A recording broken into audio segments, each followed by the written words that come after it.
What's up, people? YouTube, this is bringing you guys another video to my channel, and today we are going to be talking about Call of Duty Black Ops 4. There's a whole bunch of information that's come out, some of it minor, some of it kind of big, and this spans across Blackout, a little bit of multiplayer, and zombies. So the first thing that I want to say before we get into the actual video is if you could go ahead and leave a like on the video. I would really appreciate it if we could try and get this video to 5 likes. That would be really awesome. Also, if you are new to my channel, you're new to my content, please subscribe. It helps the channel out a lot. And I would like to see you around here more often. Comment on my videos, anything like that. I'd love to interact with any of you guys. So I just wanted to go ahead and throw that out there before we actually get into the topic of the video. Now I'm going to start out by covering Blackout, and then I'll move into a little bit of multiplayer information, and then finally zombies. So starting out here with Blackout. Some of this stuff is a little bit late, by the way, but for the most part, I just wanted to make one video encompassing everything rather than a bunch of little videos. So some of this might be a little bit outdated. You might already know about some of it. So starting out here with the Blackout mode, the max level in Blackout is 80, and you earn accolades, at least I believe that's what they called, in order to level up, and you earn those by reaching the top 15, by getting wins, and getting kills. Now, there's also no prestiging in this mode, which I think has thrown a lot of people off, including myself. I'm not exactly used to a multiplayer experience where you can't prestige, but from what I understand, they're trying to do the long con here, the long version of the game. They're not trying to pack your game with multiple small levels. They're trying to make every level feel longer with various things along the way. There is supposed to be lots of different cosmetic items when leveling up, including one granddaddy giant cosmetic item of them all unlocked at level 80, so that's pretty cool. David Vonhar did confirm that in a little interview with Game Informer, I believe. So that is nice.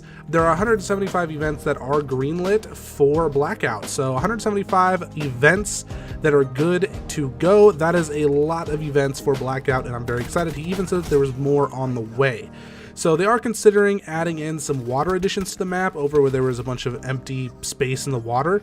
Some of the things that were thrown around or suggested, I don't know necessarily to David Vonhar, but what I've seen online are things like Hijacked or Carrier, or even maybe Cove from the Black Ops 2 map. I don't know if any of that's going to happen, but I think those are all pretty good ideas, especially Carrier. I think that would be pretty cool. The next one here is at the end of the beta, they did kind of add in the Blightfather. Now, the Blightfather didn't drop the best loot. It kind of had crappy loot. I never killed it personally. I didn't even play once they added it in. I think I had to work that day, and then I just didn't get a chance to play it. But a lot of people were unhappy with the Blightfather as well as the loot that it dropped. So they did, they are planning on changing the loot that it drops, but they haven't confirmed exactly what that loot is going to consist of. They did kind of throw around the concept of maybe you would be able to get a skin from the Blightfather. They also did say that the Blightfather might not be something that's always in Blackout. It might be kind of like a event type thing, or an every once in a while type concept, which honestly I would be okay with that. I wouldn't be too upset if it wasn't in there all the time, because I feel like it would be a huge focus constantly if the Blightfather was always in there. But at the same time, it would add another variable to it if the circle was to, you know, end over near the graveyard. So either way, I'm okay with however they go with that. So they are thinking about adding in a concept where one of the D-pad buttons, I think this might actually be confirmed, this might actually be in the game, but where one of the D-pad buttons will be dedicated to giving call-outs for in-game characters. So you know how in Fortnite they have the little wheel that you can pull up saying need a gun or need meds, things like that? I think it's going to be something like that, but it's going to be verbal with the players, like need ammunition, or over there, like giving directions to go someplace. For those players who are playing without a microphone, or with people who don't have a microphone, in duos and squads and stuff of that nature. So this is a cool little addition. Definitely don't have a problem with that. Now they're also thinking about having a Blackout have up to 115 players for special events. This would be cool. It's kind of a little nod at the 115 zombies thing. Definitely interesting. It'd be nice if they could have 115 players all the time, but if they get to 100, I think I'll be fully satisfied. Now, David Vonhar did confirm that they will not be removing armor level 3. It's not going to happen. He says that would be a mistake. So they're not going to do that, but they said they will always be changing the mechanics based off what they add into the game. So it's going to be an ever-changing thing. You're going to see it go up and down on level of importance. And I don't know how I feel about that, honestly. I don't like the concept of things constantly changing, but I also see the benefit to it. You don't want it to get stale, and when you're adding in weapons and stuff all the time, you do have to make adjustments to the rarity of things and how good they are and stuff like that. Now he also confirmed that they will not be removing the muzzle flash or lowering muzzle flash. I had issues with the Blackout beta, and I didn't see or hear anybody talking about this till after the fact of the beta ending, but I think part of my issue might have actually been the muzzle flash. That might have been why I was having such a hard time in gunfights. I wasn't used to the muzzle flash, and I didn't really play it enough to get used to the muzzle flash. I'm kind of hoping that's all that the issue is.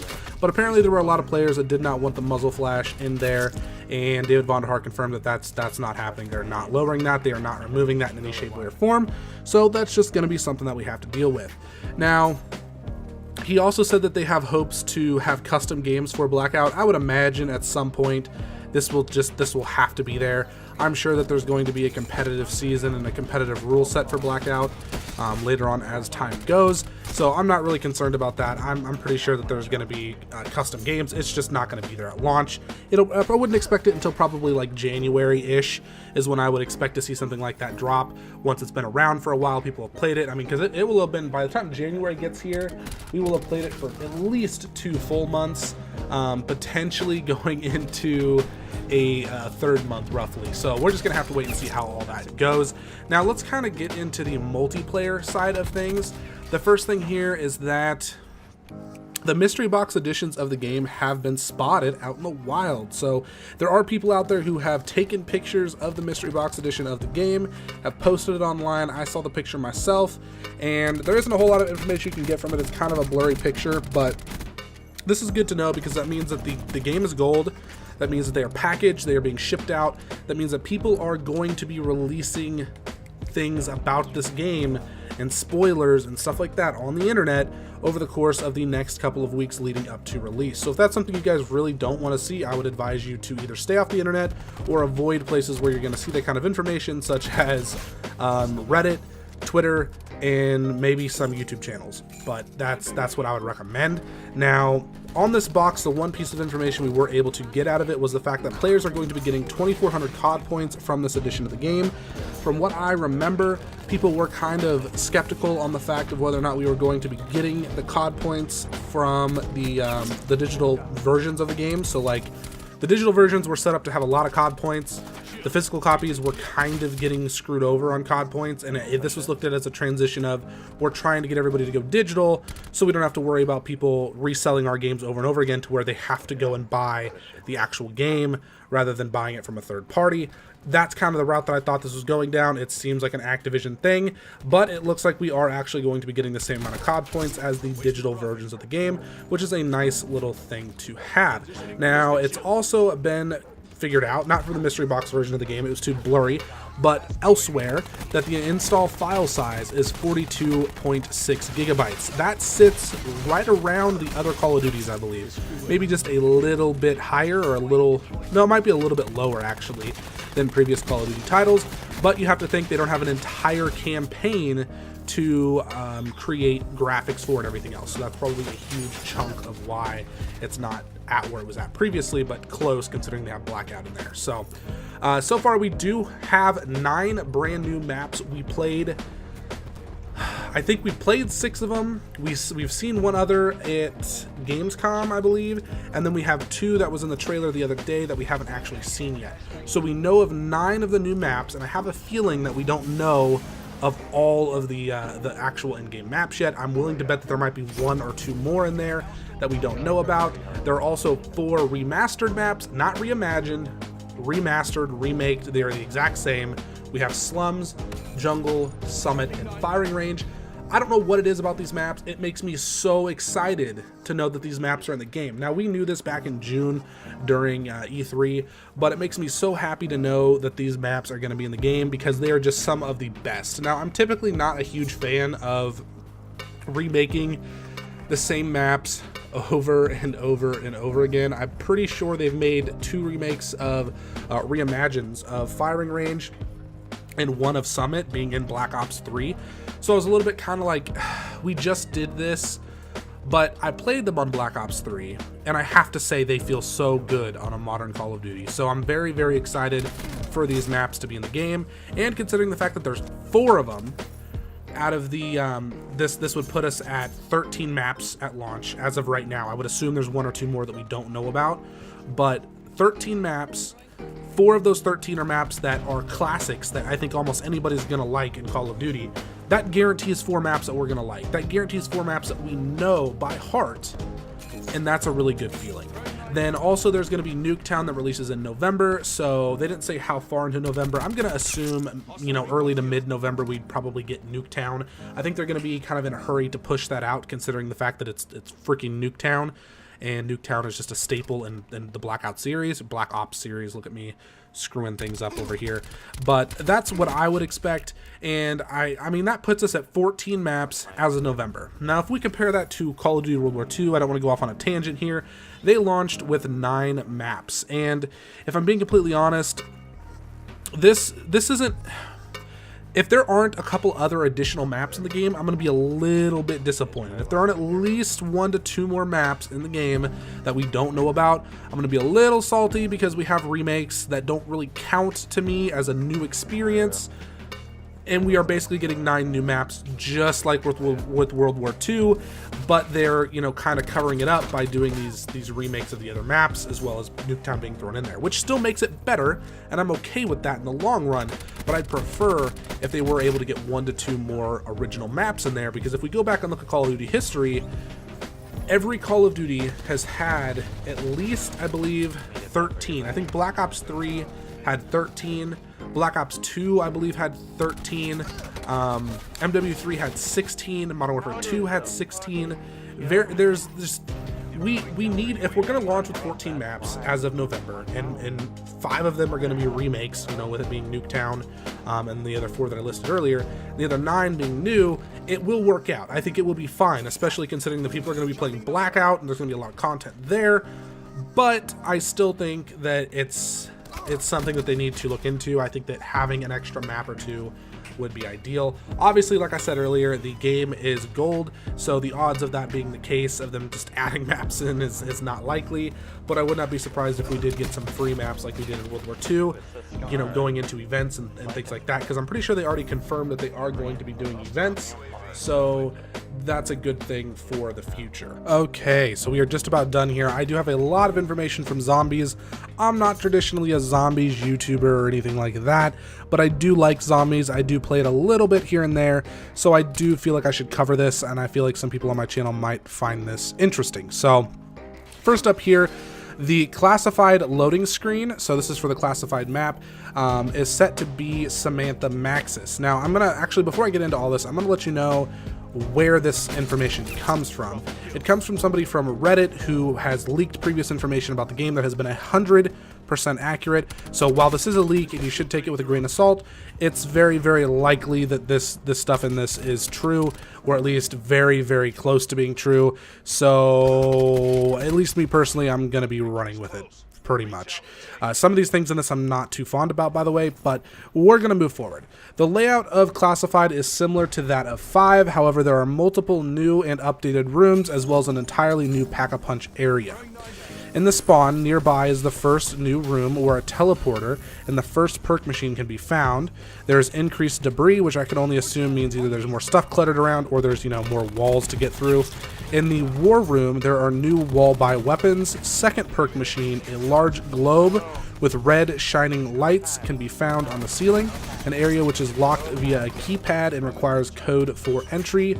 New server room featuring a mystery box, teleporter, and a piece of buildable trap. In the lab, there are buildable parts for the shield, traps, and power switch. There's also the third perk machine, the Pack-a-Punch, the old Pack-a-Punch. Where the Pack-a-Punch machine was located in 5 is now a buildable part which is used to amplify the teleporter and take you to the new Pack-a-Moon Punch, which is weird. That's the first time I read it like that. But takes you to the new Pack-Moon Punch location, which is cluttered with debris. So alongside Hellhounds, Nova Crawlers return. Nova Gas negates player movement more than the original. Writing can be found on the walls of Classified. Die to find the truth. Richtofen is the key. That is absolutely insane, guys. I like the zombies story, but I don't know everything about it. I only know a little bit about it, and I know Richtofen plays a huge part, so that's kind of crazy that that's on there. Monitors around the map show iconic locations from the Aether storyline, such as Ascension, Moon, MPD, Zombies, and Richtofen himself. TVs also show the location of the mystery box and sometimes an Illuminati symbol. So that's kind of crazy. Pack a moon punch. That only leads me to believe that we're going to the moon to pack a punch our weapons, which is sick. I don't want to get my hopes up, but I kind of feel like that's where we're going with this. I mean, I can only assume that that's where this is going. We're going to transition into more of the gameplay topics here because there is some stuff in regards to that. So here is where the actual game. We're going to transition over into the gameplay part of this commentary now, and none of these are specific to Classified, but are just kind of needed in this as a whole. So these don't necessarily just apply to Classified. This is for the entire game itself. Double Pack-a-Punch returns. Despite using the perk system that the Chaos maps use, the Aether maps use perk machines, not god status. I don't know what any of that means, guys. Like I said, I'm not a Zombies player. Perks and the order in which they are present in the map are assigned on a per player basis. New perks, Bloodlust / Death Wish, which is upon losing the last of your health, you are given a second chance, and buffs has a cooldown. Defensive Tortoise, if the player has equipped the buildable shield, they are protected on all sides. An explosive blast is created upon the shield being destroyed.